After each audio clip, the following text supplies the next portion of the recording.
안녕하세요. 오늘은 프로그래밍에 있어서의 가치와 원칙에 대해서 한번 이야기해 보도록 하겠습니다. 프로그래밍은 이제 코드를 작성하는 매 순간 판단을 해야 되는데요. 사실 이제 그 판단을 하는데 많은 시간을 사용할 수는 없습니다. 주어진 시간 안에 이제 해당하는 기능들을 구현해야 되기 때문에 그쵸, 많은 시간을 쓸 수는 없는 것이죠. 그러다 보니까는 이제 결합도를 낮추고 응집도를 높이라는 말을 듣고 결합도를 낮추고 응집도를 높이는 행위를 계속 하죠. 코딩을 하면서 이제 막 코드를 그렇게 고쳤는데 근데 코드가 더 이상해졌어요. 그렇죠. 예전에 원래 짜여있던 코드보다 더 이상해져 버린 거예요. 그러면 이제 왜 그런 일이 벌어졌는지를 한번 고민을 해봐야 되는데요. 그리고 이제 내가 도대체 무엇의 판단을 잘못했기 때문에 이런 상황이 벌어졌을까? 예, 혼란스럽죠. 이때 그런 제대로 된 판단을 하기 위한 기준이 필요합니다. 근데 그 판단 기준이란 것은 굉장히 주관적인 부분이라서요. 사람들마다 생각이 다 다를 수가 있어요. 그래서 이제 팀 작업 시 이제 그 각자의 생각이 다른 부분들에 대해서 어떤 기준에 의해서 판단 기준에 의한 합의를 해야지, 그렇지 않으면은 이제 결합도를 낮추고 응집도를 낮추는 식으로 계속 코드를 고쳤을 때 이제 서로 간에 합의가 안 되어서 누군가는 만족스럽지 못한 그런 상황이 될 수 있겠죠. 그래서 판단 기준은 빨리 판단하는데 시간을 적게 쓰는 부분도 있지만은 공동 작업 시 이제 판단 기준에 대한 합의를 함으로써 서로 간에 이제 다른 생각이 달랐던 부분들을 한쪽으로 컨센서스를 맞춰서 함께 일할 수 있게 만들어주는 역할을 해주게 됩니다. 그래서 이제 판단 기준에 대해서 이제 이야기를 해야 될 텐데요. 사실은 이것은 뭐 제가 판단 기준에 대해서 이렇게 돼야 된다, 저렇게 된다고 말씀드리는 것보다 오히려 이제 어떤 고수의 판단 기준을 소개해드리고 그게 이제 대해서 한번 고민을 해보시는 게 더 나을 것 같아요. 제 같은 경우에는 이제 이 판단 기준이 굉장히 옳다고 생각하거든요. 그래서 지금 이번 시간에 소개해드릴 이제 내용은 캔드백이 임플리멘테이션 패턴즈라는 책에서 사용한 어떤 프로그래밍의 가치와 원칙에 대한 이야기입니다. 그래서 이제 이것이 어떤 한 개인 혹은 한 조직의 코드에 대한 판단 기준이 되면은 여러모로 굉장히 이제 그 시간을 아낄 수 있는 그런 기준이 되는 거죠. 그래서 이제 프로그래밍은 어떤 가치를 추구해야 되며 어떤 원칙에 따라서 코딩을 해야 되는지를 한번 이야기해 보도록 하겠습니다. 그래서 그 판단 기준은 가치와 원칙으로 설명할 텐데요. 가치는 원칙보다 더 높은 수준의 개념으로 원칙은 가치를 지키기 위한 수단으로 사용합니다. 자, 프로그래밍에 있어서 가장 중요한 가치는 세 가지로 이야기를 할 수 있는데요. 첫 번째, 커뮤니케이션, 그리고 두 번째, 단순성, 세 번째, 유연성입니다. 세 개의 가치 중에서 가장 중요한 것이 커뮤니케이션이거든요. 프로그래밍에 있어서 가장 중요한 가치는 커뮤니케이션이다 라고 이야기를 하고 있고요. 이제 왜 그러냐면은 코드는 계속 누군가가 읽어야 하는 대상입니다. 그렇기 때문에 읽는다는 것은 무슨 말이냐면은 개발자와 개발자는 서로 코드를 통해서 커뮤니케이션을 하게 됩니다. 물론 이제 옆에 앉은 개발자와 함께 대화를 하거나 이제 뭔가 설명이 된 텍스트를 이용해서 이제 커뮤니케이션을 할 수도 있지만은 오히려 그것보다 더 많은 그것보다 훨씬 더 많은 양의 정보를 가지는 커뮤니케이션 방식이 결국 코드를 통한 것이고, 문서나 이제 대화는 거짓말을 할 수 있지만은 코드는 절대 거짓말을 하지 않기 때문에 코드가 커뮤니케이션의 가장 큰 중요한 수단입니다. 그렇기 때문에 그 코드는 커뮤니케이션에 가장 중요한 가치를 두고 작성되어야 되는 거죠. 즉, 읽고 이해시킬 수 없는 코드는 가치가 없는 코드라는 이야기입니다. 자, 그 다음 두 번째 중요한 부분은요, 단순성이에요. 그래서 코드는 단순해야 됩니다. 왜냐하면은 단순한 코드는요, 커뮤니케이션에 굉장히 큰 도움이 되고요. 그리고 단순한 코드에는 버그가 생길 틈이 없습니다. 예, 버그가 사라지죠. 그리고 이제 이 단순성을 추구하다 보면은 어떤 복잡한 문제를 단순한 레벨로 낮추어서 생각하고 코딩할 수 있게 됩니다. 이게 사실 어떻게 보면 굉장히 중요한 개발자의 능력 중에 하나인데요. 굉장히 복잡해 보이는 문제라도 결국은 이것을 다 분해하고 나면은 작고 단순한 문제들의 조합이거든요. 그렇기 때문에 그거를 단순한 레벨로 낮추어서 생각하고 코딩할 수 있는 것은 개발자로서의 굉장히 중요한 점이에요. 자, 여기서 단순함에 대해서 잠시 이야기했는데 좀 생각해 봐야 될 점이 있어요. 단순함이라는 거는 개발자의 수준에 따라 다릅니다. 누군가에게 A라는 코드는 누군가에게 굉장히 단순한 코드일 수도 있지만 누군가에게는 굉장히 복잡한 코드일 수도 있어요. 그렇죠? 예를 들어서 프로그래밍을 처음 시작한 친구가 OOP에 대해서 굉장히 많은 공부를 해서 지식을 가지고 있는 개발자가 생각하는 단순한 코드라는 것은 완전히 차원이 다른 이야기죠. 그렇죠? OOP에 굉장히 익숙한 개발자가 이 정도의 패턴은 굉장히 단순한 패턴이라고 말할 수 있지만은 반대로 프로그래밍을 시작한 친구는 이제 그런 코드는 굉장히 어려운 코드가 되는 거예요. 단순하지 않은 코드인 거죠. 자, 그래서 단순함은 개발자의 수준에 따라 다르고요. 그 개발자들이 집합인 조직의 수준에 따라서 달라집니다. 어떤 코드는 이 조직에서는 이 정도 코드는 굉장히 단순하다고 할 수 있지만 또 다른 코드는 굉장히 복잡하다고 판단할 수도 있겠죠. 자, 그래서 이제 또 이제 문제가 되는 게 뭐냐면요. 단순함을 추구해야 된다는 것은 결국은 미래의 확장을 위한 불필요한 복잡한 패턴들도 경계의 대상이 되어야 된다는 이야기예요. 즉, 지금 이 순간 문제를 해결하기 위해서 가장 단순한 방법을 선택하라는 거죠. 그렇죠. 괜히 나중에 확장을 위해서, 미래를 위해서 이걸 해야 됩니다는 그게 맞지 않을 가능성이 굉장히 높습니다. 단순한 코드는 나중에 그런 필요가 발생하면 그때 바로 즉각적으로 수정할 수 있는 상태가 되어 있어요. 괜히 복잡하게 되어 있는 코드들이 이제 나중에 그런 변화에 민감하게 대응하지 못하는 것이죠. 자, 그리고 또 하나 생각해 봐야 될 것이요. 저는 분명히 코드의 단순성에 대해서 이야기했는데, 코드의 짧음 혹은 코드의 간결함과는 또 다른 이야기입니다. 단순하다는 것은 로직 자체가 이해하기 굉장히 쉽고, 물론 짧고 단순할 수도 있겠지만은, 대부분의 단순하다는 것은 오히려, 짧은 것보다 더 긴 경우들도 굉장히 많아요. 그래서, 짧다는 게 무조건 단순하다는 것은 아니다. 간결하게 작성했다고 무조건 단순한 것이 아니다 라는 거죠. 물론 그 간결함을 이해할 수 있는 수준의 개발자들이라면은 그게 단순하다고 느끼겠지만은 그렇지 않은 경우도 아까 앞에 말씀드린 것처럼 단순함이라는 것은 개발자의 수준에 따라 다르다고 말씀드렸죠. 그런 관점에서 보면은 단순히 짧고 간결한 것이 단순한 것은 아니다 라는 것을 말씀드릴 수 있습니다. 자, 그리고 가장 마지막으로 이제 추구해야 될 것이 유연성이에요.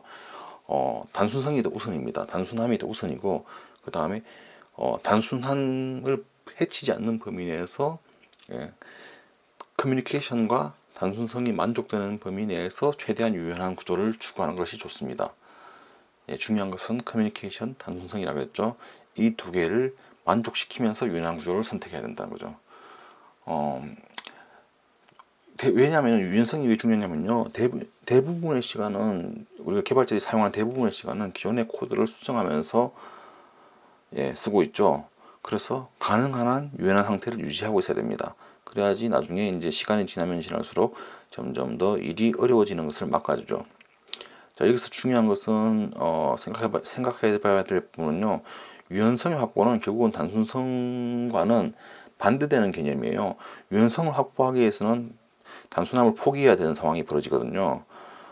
그래서 이제 일종의 약간의 어느 정도의 트레이드오프가 생기는데, 만약에 유연성의 확보가 굳이 중요하지 않다면 단순성이 우선이라고 그랬잖아요.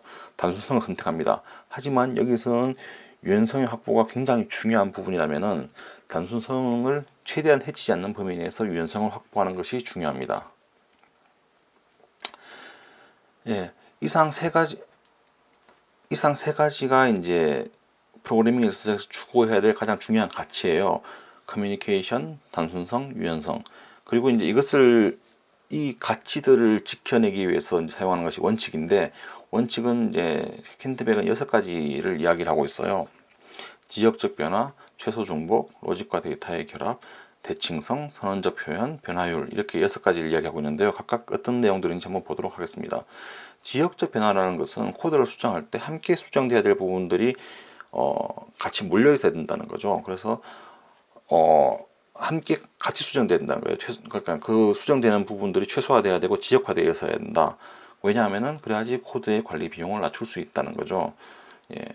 그리고 실제로 여러 가지 패턴들의 이제 추구 방향이 지역적 변화예요. 지역적 변화를 만족시키기 위해서 이제 만들어지는 패턴들이 꽤 많습니다. 예. 그래서 수정되는 부분은 한 군데에 몰려 있어야 된다라는 가장 기본적인 개념. 한 가지 이유로 여러 군데가 수정되면 안 된다는 거죠. 자, 그리고 최소 중복. 코드의 중복을 최소화해야 됩니다. 그래서 이제 보통 어떤 귀찮으면은 카피 앤 페이스트로 같은 로직을 여러 군데 붙이는 경우들이 있어요. 그러다 보면은 한 군데가 수정돼야 되는 상황이 발생하면은 역시 다른 곳도 수정돼야 되죠. 그렇죠? 그렇기 때문에 이제 어떻게 보면 앞에 설명드린 이 앞에 설명드린 지역적 변화를 지킬 수 없게 만들어요. 중복된 코드가 많아지면은. 그렇죠. 중복된 코드는 관리 비용을 결국 높이는 일을 일으키고 즉 좋지 않은 상황이 되는 것입니다. 자, 로직과 데이터를 결합시키라는 원칙이 있어요. 로직과 데이터는 왜 결합돼야 되냐면요. 사실은 로직이라는 것은 데이터를 기본으로 움직이는 것이기 때문에 데이터가 바뀐다면은 로직이 수정될 확률이 굉장히 높습니다. 즉, 역시나 지역적 변화를 추구하는 형태인 거죠. 데이터가 수정되면서 로직도 같이 바꿔줘야 되고, 그럴 가능 확률이 높기 때문에 한 군데 두는 것이 좋다라는 이야기를 하고 있습니다. 자, 그 다음 이제 설명하고 있는 대칭성인데요. 일단은 코드는 기본적으로 대칭성을 가지고 있으면 좋다고 설명하고 있어요. 그래서 즉 예를 들면은 add가 있으면 remove가 있는 것이 좋고요. init이 있으면 dialog 있는 것이 좋다는 거죠. 옛날처럼 뭐 지금 스위프트 같은 스트럭트에 디얼로그이라든지 디닛 같은 것이 아예 없지만은 어쨌든 그런 식으로 뭔가 쌍이 맞아가지고 있는 게 쌍이 맞아서 있는 것이 훨씬 더 코드를 다루기 좋다는 거죠. 즉 생성될 때도 한꺼번에 같이 생성된 애들은 한꺼번에 같이 소멸될 수 있게 그렇게 만들어두면 코드를 일단 이해하기가 편해집니다. 그렇죠. 대칭성을 유지하고 있으면요 코드를 읽을 때 갑자기 이건 뭐지? 이런 식으로 놀라는 경우가 좀 줄어들어요. 왜냐하면 예측이 가능하기 때문에. 그래서 대칭성을 유지해 주는 것이 좋다는 이야기를 하고 있고요. 또 실제로 이제 코드의 중복을 줄이기에도 굉장히 좋습니다. 곳곳에 유사한 아이디어들이 이제 사용되고 있다면 대칭성에 따라서 일관된 방식으로 표현하게 되면은 이제 하나의 구현으로 이제 그 통합이 가능해집니다. 자, 그리고 이제 또 하나의 중요한 원칙이 선언적 표현인데요. 선언적 표현을 적절히 사용해서 코드의 가독성을 높이는 거죠. 그래서 어떻게 하느냐보다는 무엇을 하느냐를 기술하는 식으로 코딩을 하는 것을 선호합니다. 실제로 이것도 뭐 펑셔널 프로그래밍에서도 굉장히 많이 다루고 있는 이야기이기도 하고요. 근데 사실 어떻게를 무엇을 하는 것으로 이제 기술하는 것에 대해서 사실은 선뜻 와닿지 않을 수 있어요. 하지만 이제 계속 몇 번에 이제 나중에 이제 계속 그런 샘플들을 보면서 이게 어떻게는 이런 코드고 무엇을 하는 이런 코드인지 이제 조금씩 보게 될 거예요. 자, 그리고 이제 마지막으로 이야기할 게 변화율인데요. 이것은 어떻게 보면 시간적 대칭성이에요. 결국 대칭성에 대한 이야기인데요. 변화율이 다른 내용들은 분리하고 같은 내용들을 묶어서 변화라고 하는데 그 변화율이라는 게 뭐냐면요. 같은 시간에 같이 변해야 될 코드들이에요. 그렇죠. 아까 전에 이제 데이터와 로직을 같이 묶으라고 했잖아요. 그래서 즉 이 타이밍에 같이 뭔가 수정이 돼야 된다면은 거기에 관련된 코드들이 한 군데 몰려 있는 게 좋다는 거죠. 일반적인 상황을 처리하는 메소드와 특정 상황을 처리하는 메소드 그것이 분리가 되어 있다든지 그리고 특정 메소드가 사용하는 필드는 그 메소드의 지역 변수로 선언할 수 있다. 뭐 이런 식으로 하면 그 메소드를 수정하거나 지역 변수를 수정할 때는 함께 이제 같이 수정되는 거죠. 결국은 아까 전에 데이터와 로직과 같은 이야기예요. 이 지역 변수가 수정되면은 그걸 사용하고 있는 메소드는 당연히 수정돼야 될 가능성이 굉장히 높고요. 반대로 그 메소드를 수정하게 되면은 그 지역 변수도 같이 수정돼야 될 확률이 높기 때문에 같은 시간에 같은 타이밍에 함께 수정돼야 될 부분들을 묶어 놓는 거예요. 그리고 이제 다른 필드와에서는 독립적이고 이제 의존적인 두 개의 필드는 별도의 객체를 만들어서 묶음이라고 되어 있는데, 결국 어떻게 되냐면은 어떤 두 개의 필드가, 즉 프로퍼티가 있는데, 두 개의 프로퍼티가 서로 의존적이고 함께 쓰인단 말이죠. 그러면 얘들을 차라리 그냥 별도의 객체로 묶어서 얘를 사용하는 메소드를 뽑아낼 수 있다는, 그래서 이제 시간적 대칭성을 유지하고 변화율을 유지하는 그런 형태로 코딩할 수 있다는 이야기입니다. 그래서 이제 그 효과는 이제 의도의 전달이 더 명확해지고요, 코드에 대한 수정에 대한 영향이 더 적어집니다. 이상 이제 우리가 이제 코딩을 할 때 중요하게 바라볼 이제 가치와 원칙, 세 가지 가치, 6가지 원칙에 대해서 이야기했는데요. 사실은 이 내용은 켄트백의, 아까 앞에 설명드린 것처럼 켄트백의 구현 패턴이라는 책에 나와 있어요. 그래서 제가 굉장히 짧고 빠르게 이제 그 내용들을 설명드렸는데요. 사실 제가 설명하는 내용을 듣는 것보다 켄트백의 구현 패턴을 한번 읽어보시면은 해당 부분에 대해서 굉장히 잘 이해를 하실 수 있을 거예요. 앞으로 이제 제가 앞으로 뒤에 계속하는 이야기들도 결국은 이 가치와 원칙을 중심으로 이야기할 거거든요. 저 여러 가지 이제 코딩에 대한 이야기들 여러 곳에서 이야기 많이 들었지만은, 사실은 이 가치와 원칙이 이제 서로 공감대가 형성되지 않으면은 대부분 이제 코드가 이렇게 돼야 된다, 저렇게 해야 된다, 이런 식으로 수정돼야 된다, 저런 식으로 수정돼야 된다, 그런 코드 리뷰할 때 그런 얘기 많이 하잖아요. 그럴 때 대부분 공감대가 없기 때문에 서로 이제 논쟁만 벌어지고 답이 안 나오는, 뭐 혹은 이제 개취라고 표현되죠. 개인의 취향이다라고 이제 해서 그냥 서로 몰라, 나는 그냥 모르겠고 너는 너가 가거나 나가기 가겠다는 식으로 정리가 되어버린 상황들을 굉장히 많이 봤어요. 그래서 그런 상황을 보지 않으려면은 결국은 어떤 공통된 가치에 대해서 같이 공감대가 돼야 되고요. 그래서 어떻게 보면은 뭐 수많은 이야기들이 있지만은 켄트백이 말한 이 가치가 뭐 뒤에 원칙은 뭐 모르겠어요. 그렇게 중요하지 않다고 생각하지만, 일단 앞에 있는 세 가지 가치, 커뮤니케이션, 단순성, 유연성은 외우기 쉽잖아요. 몇 개 안 되잖아요. 굉장히 중요하게 저는 받아들이고 있고요. 앞으로 이제 뒤에 나오는 수많은 이제 제 채널에서 이야기되는 수많은 이야기들도 결국은 이 내용들을 베이스로 하게 될 거예요. 네, 그러면 오늘은 여기까지 설명드리고요. 예, 다음 시간에 계속 이제 다음 시간부터는 이제 실제로 정말 솔리드에 대한 이야기를 하기 시작할 거예요. 이때까지는 사실은 그것들을 위한 준비 작업이었던 거죠. 예, 그럼 다음 시간에 뵙도록 하겠습니다.